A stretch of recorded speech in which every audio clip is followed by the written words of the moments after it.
In front of me is Nokia 5.4 and let me show you how to add photo to a contact.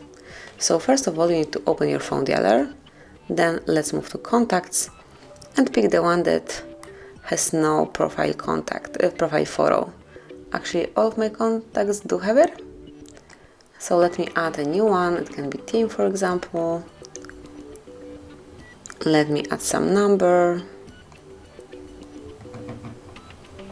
and tap on save.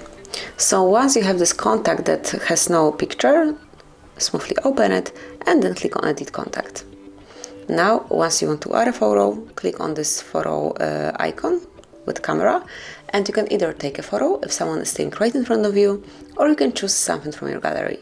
So once you click on choose photo, you can enter your camera pictures or any other folders that you have in your phone, and if you click on take photo, you will be able to grab photo of the person that is staying right in front of you, just like this. Okay, so let me go back and it should work this way and it should be applied automatically. So okay, now you can tap on confirmation mark to save it.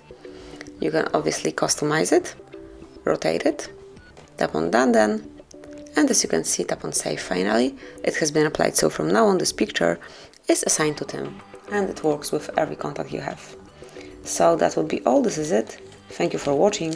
Please subscribe our channel and leave the thumbs up.